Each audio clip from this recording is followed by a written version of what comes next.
चलिए sir, accounts of banking companies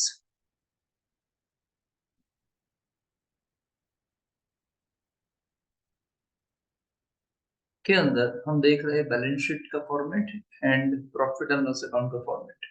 ठीक है, बैलेंस शीट एज एट 31 मार्च, यहाँ पे क्लोजिंग डेट आएगा। पर्टिकुलर्स शेड्यूल नंबर 31 मार्च करंट ईयर का अमाउंट दिखाना है और प्रीवियस ईयर का अमाउंट दिखाना है। चलिए, मैं फर्स्ट आएगा लायबिलिटीज, कैपिटल एंड लायबिलिटीज। यहाँ पे लायबिलिटीज है, कैपिटल लायबिलिटीज, यहाँ पे क्या है, एसेट्स।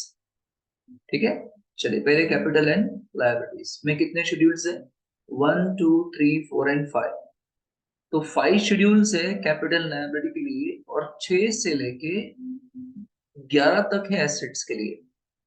चलो, पहला कैपिटल, वही है कैपिटल जो हर एक के अंदर होता है ना। तो फर्स्ट एज यूजुअल कैपिटल, यहाँ पे आपको लिखनी है कैपिटल। कैपिटल के अंदर आप इस शेड्यूल्स में जब शेड्यूल नंबर 1 बनाओगे तो क्या क्या कैपिटल लिखोगे। ऑथोराइज्ड शेयर कैपिटल लिखोगे आप यहाँ पे, ऑथोराइज्ड शेयर कैपिटल है ना। इश्यूड कैपिटल, इश्यूड में से कितना सब्सक्राइब किया लोगों ने, वो सब्सक्राइब किया वो, आपने कितना कॉल्ड अप किया वो, और कितना लोगों ने पेड अप किया वो। ठीक है, तो यहाँ क्या आएगा in short, authorised share capital, issued capital, subscribe capital, called up capital, paid up capital.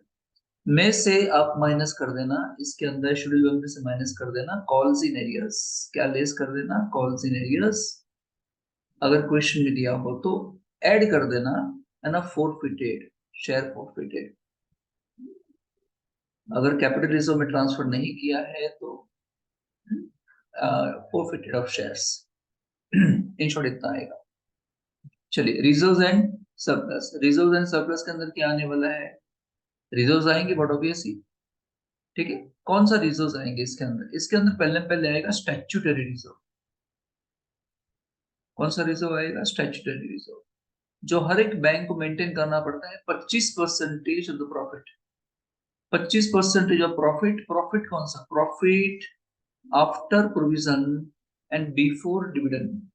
इसके 25% हर एक बैंक को ट्रांसफर करना पड़ता है। तो इसकी दो इफेक्ट आती है, एक तो अप्रोप्रिएशन में जाता है एंड दूसरा यहाँ पे आता है बैलेंस शीट में। तो स्टैट्यूटरी रिजर्व हो तो वो, कैपिटल रिजर्व ट्रांसफर किया है तो वो, है ना। कुछ सिक्योरिटी प्रीमियम है, अगर कंपनी ने, बैंक ने कोई शेयर इश्यू किए हैं, वहां पे प्रीमियम मिला है तो वो, एंड दूसरे कोई भी रिजर्व्स हो यहाँ पे लेगा। चलिए फिर बात करते हैं डिपॉजिट्स की। तो बैंक ने जो भी पैसे, बैंक का मेन फंक्शन क्या है, बैंक का कोर फंक्शन क्या है, is to accept the deposit, लोगों से डिपॉजिट लेना, accept deposit and providing loans and advances. तो लोगों से ये डिपॉजिट एक्सेप्ट की थी ना, वो यहाँ पे आता है, वो बैंक के लिए बन जाता है लायबिलिटी। तो बैंक किस किस नाम से डिपॉजिट लेता है वो आपको यहाँ लिख देना है, किस किस नाम से डिपॉजिट लेगा वो बैंक, यहाँ लिख देना है। किस किस नाम से, भाई बैंक ने डिपॉजिट लिया होगा, मान लो करंट अकाउंट के नाम से, करंट अकाउंट ओपन करवाए होंगे बैंक के लोगों ने, बैंक ने पैसे लिए होंगे उसके पैसे, सेविंग अकाउंट के नाम से तो वो भी, है ना, फिक्स्ड डिपॉजिट्स के नाम से तो वो भी, रिकरिंग डिपॉजिट्स अगर होगा बैंक ने लिया है तो वो भी। इन शॉर्ट, बैंक ने जो भी डिपॉजिट्स के नाम पे, डिमांड डिपॉजिट्स के नाम पे जो पैसे लिए हैं वो यहाँ पे आ जाएंगे, बैंक के लिए हो जाता है लायबिलिटी। क्यों, बैंक को ये पैसे वापस करने होते हैं जब भी डिपॉजिटर्स, इन्वेस्टर्स इसको वापस लेने आता है तब। फिर आता है क्या, बोरोइंग्स, है ना। तो बोरोइंग्स में बैंक जो पैसे मार्केट में से उठाती है इसको बोलते हैं बोरोइंग्स, उसको लोन नहीं बोलते।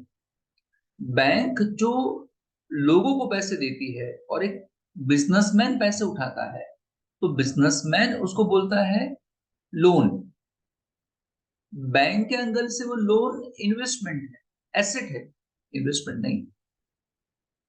बैंक जो पैसे उठाती है मार्केट में से लोगों से, इसे हम बोलते हैं बोरोइंग्स। तो बोरोइंग्स बैंक ने किससे किया होगा, तो एक बैंक पैसे बोरो कर सकती है आरबीआई से, या दूसरी कोई बैंक से, अदर बैंक से, अदर बैंक से बोरो किया होगा, या कोई भी फाइनेंशियल इंस्टीट्यूशन से बोरो किए होंगे। तो अगर पैसे बोरो किए हैं अगर क्रेडिट बैलेंस है, अगर बोरो किए है तो समझ जाना, तो ये यहाँ पे आएगा। एंड लास्ट में जो जरूरी है, other liabilities and provisions. Other liability provisions में क्या आने वाला है, बाकी सब जो बाकी लायबिलिटी होती है वो, जैसे कोई इंटरेस्ट अक्रूड हो, बैंक ने कोई बोरिंग किया है और बैंक को इस बोरिंग्स पे इंटरेस्ट पे करना बाकी है, अक्रू हो गया है लेकिन पे नहीं किया है, अक्रू हो गया है, ड्यू डेट नहीं आया है, अक्रू हो गया है, तो बैलेंस शीट डेट पे अक्रू था तो यहाँ पे लिखा जाएगा। इंटर ऑफिस एडजस्टमेंट, ये बार बार पूछेंगे आपको, इंटर ऑफिस एडजस्टमेंट। एक बैंक ने अपनी ही किसी बैंक से, ब्रांच से अगर पैसे उठाए होंगे, है ना, तो अगर पैसे लिए होंगे, अगर अपनी किसी ब्रांच से पैसे लिए होगा, कोई भी ट्रांजेक्शन किया होगा, एक बैंक ने अपनी ही ब्रांच से कोई ट्रांजेक्शन किया होगा और इसकी वजह से कोई पेमेंट करना बाकी रह जाता है, तो ये इंटर ऑफिस होता है, दो दो दो दो बैंक के बीच में है, तो ये एडजस्टमेंट करना बाकी है, पेमेंट करना बाकी है। तो जिस बैंक को पेमेंट करना बाकी होता है ना, इसके लिए बन जाता है लायबिलिटी, और जिसको पैसे लेने, पेमेंट लेना बाकी है, अगर डेबिट बैलेंस है तो सामने वाले के लिए बन जाता है एसेट। हम यहां जब लिखते हैं इंटर ऑफिस एडजस्टमेंट, इसका मतलब क्या होता है, इसका क्रेडिट बैलेंस, ठीक है। इंटर ऑफिस एडजस्टमेंट हो, कोई बिल्स पेबल की अमाउंट हो, अनक्लेम्ड डिविडेंड हो,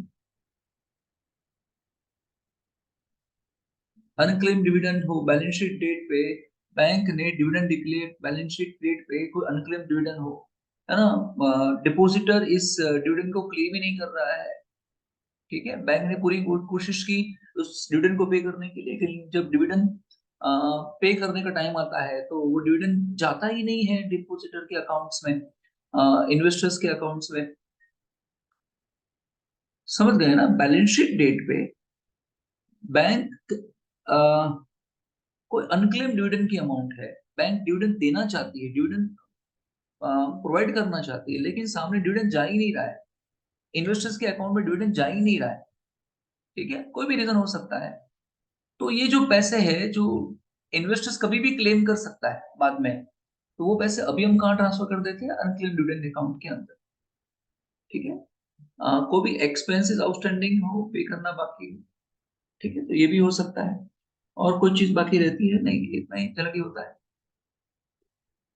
चलिए 6 में, cash and balance with the RBI, है ना, मतलब क्या, अगर बैंक के पास खुद ही कैश पड़ी हो, बैंक के पास ही कैश हो, तो वो कैश का बैलेंस, जिस बैंक का बैलेंस शीट बना रहे हैं उसके पास ही कैश पड़ी है तो उस कैश का बैलेंस, एंड जो आरबीआई में कैश रखी है, बैलेंस रखा है, जो कैश रिजर्व रेशियो में जरूरी है 4% मेंटेन करना, एटलीस्ट 4%, तो ये जो पैसे आरबीआई में मेंटेन किए होंगे, तो वो जिस बैंक ने आरबीआई में रखे होंगे उस बैंक के लिए क्या बन जाता है, एसेट बन जाता है, तो यहाँ पे आएगा। तो 6 में दो चीजें है, 6 के अंदर दो है, एक तो कैश भी है एंड बैलेंस विथ आरबीआई, ये दो चीजें हैं, यहाँ ध्यान देना है आपको, ठीक है। चलिए 7 में क्या है, बैलेंस विथ अदर बैंक, अगर जिस बैंक का हम अकाउंट्स बैलेंस शीट बना रहे हो उस बैंक का दूसरी बैंक में अगर बैलेंस पड़ा है तो, and money at a call at a short notice, जिस बैंक का बैलेंस शीट बना रहे हो वो दूसरी किसी बैंक को शॉर्ट पीरियड के लिए, है ना, 10-15 दिनों के लिए, 7 से 14 दिनों के लिए अगर कोई लोन प्रोवाइड किया है ना, पैसे प्रोवाइड किए हैं, तो यहाँ पे आते हैं money at A call at A short notice. तो अगेन यहाँ पे 7 पे दो चीजें आती है ना, balance with other bank, balance with other bank आता है, and money at A call at A short notice, money at call at short notice, यहाँ दो चीजें आती है। चलिए फिर इन्वेस्टमेंट, तो हमारी बैंक ने, जिस बैंक का बैलेंस शीट बना रहे हैं उसने कहीं भी इन्वेस्टमेंट किया हो, इन्वेस्टमेंट कहाँ पे कर सकते हैं, शेयर्स में इन्वेस्टमेंट कर सकते हैं, डिबेंचर्स में कर सकते हैं, म्यूचुअल फंड में कर सकते हैं, गवर्नमेंट सिक्योरिटीज में इन्वेस्टमेंट कर सकती है बैंक, है ना, गोल्ड के अंदर इन्वेस्टमेंट कर सकती है, कहीं पे इन्वेस्टमेंट किया हो तो वो आ जाएगा। एडवांसेस, यस ये सबसे जरूरी है, एडवांसेस, जिस बैंक का बैलेंस शीट बना रहे हैं उसने एडवांसेस दिए होंगे, है ना, कैश क्रेडिट दिया होगा, लोगों को बैंक ओवरड्राफ्ट दिया होगा, लोगों को टर्म लोन दिया होगा, है ना, एंड बिल्स डिस्काउंट करके दिए होंगे, बिल डिस्काउंटिंग करके दिया होगा, बैंक ने बिल खरीदे होगी वो यहाँ पे आ जाएगा। ठीक है। फिर आता है फिक्स एसेट्स। फिक्स एसेट्स में जो भी बैंक के पास है, लैंड है, बिल्डिंग है, प्लांट मशीन है, जो भी है, कंप्यूटर्स है, जो भी होता है। एंड लास्ट में आता है क्या?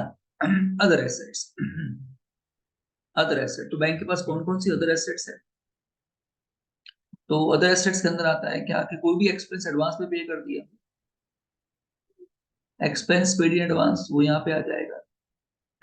अदर एसेट्स के अंदर बैंक के पास कोई स्टैम्प्स का स्टॉक बाकी पड़ा हो, वो स्टेशनरी का स्टॉक हो तो वो स्टेशनरी का स्टॉक पड़ा है बैंक के पास तो वो जनरली स्टैम्प्स एंड स्टेशनरी का स्टॉक बहुत होता है इन लोगों के पास। नॉन बैंकिंग एसेट्स है बैंक के पास। नॉन बैंकिंग एसेट्स मतलब किसी बोरोवर ने बैंक से बोरो किए थे पैसे, लेकिन वो लोन नहीं दे पाया, लोन नहीं पे कर पाया, तो उसकी जो एसेट थी क्लेम को सेटिस्फाई करने के लिए बैंक ने ले लिया था, वो नॉन बैंकिंग एसेट्स। यहाँ पे इंटरेस्ट अक्रूड हो गया होगा तो वो इंटरेस्ट अक्रूड, यहाँ पे भी इंटरेस्ट अक्रूड आता है, यहाँ पे भी इंटरेस्ट अक्रूड आता है। देखो ये और ये दोनों ही इंटरेस्ट अक्रूड है, बट फर्क क्या है? ये इसका डेबिट बैलेंस है और इसका क्रेडिट बैलेंस है। ये लायबिलिटी है और ये एसेट्स है। ठीक है, ये बैलेंस शीट यहाँ पे खत्म। अब देखते हैं प्रॉफिट एंड लॉस अकाउंट। अच्छा, ये चीज बाकी रह गई थी कंटिंजेंट लायबिलिटी। तो कोई कंटिंजेंट लायबिलिटी है बैलेंस शीट डेट को, जो बैलेंस शीट बन रही है तो ऐसी लायबिलिटी है which is not a sure liability on a balance sheet date, जो फ्यूचर में हो भी सकती है और नहीं भी हो सकती है, तो ऐसे केसेस में बैंक को पेमेंट करना हो सकता है। तो ये कंटिंजेंट लायबिलिटी यहाँ पे लिखा लिखा जाता है। तो उसमें क्या क्या आता है? क्लेम्स अगेंस्ट द कंपनी, ये कॉमन है, हर एक के अंदर आता है। क्लेम्स अगेंस्ट, जो बैंक है, बैंक के सामने क्लेम किया है किसी ने और बैंक ने एक्सेप्ट ही नहीं किया, not accepted by the bank. Bank बोलती है ना, हम एक्सेप्ट नहीं करेंगे, गलत क्लेम है। तो हो सकता है कि क्लेम ये जो किया है किसी ने, इसमें बैंक केस हार जाए, उसको पेमेंट करना पड़े, है ना। तो ये हो सकता है इसके अंदर। कोई एक्सेप्टेंस एंडोर्समेंट हो, एक्सेप्टेंस हो, एंडोर्समेंट हो, बैंक ने कोई गारंटी प्रोवाइड की हो, ये सब किया जाता है और कस्टमर के बिहाफ पे कमीशन के लालच के अंदर।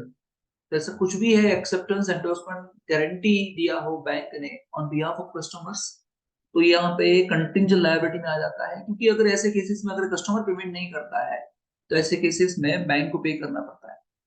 तो जनरली इतना आता है। बिल्स फॉर कलेक्शन हो, बैलेंस शीट डेट को बैंक के पास बिल्स फॉर कलेक्शन हो क्लाइंट के, कस्टमर के, तो यहाँ पे आपको लिखने, इसके अमाउंट सिर्फ यहाँ पे लिखने, यहाँ उसका कोई शेड्यूल नहीं है, यहाँ आपको सिर्फ इसके अमाउंट लिखते हैं।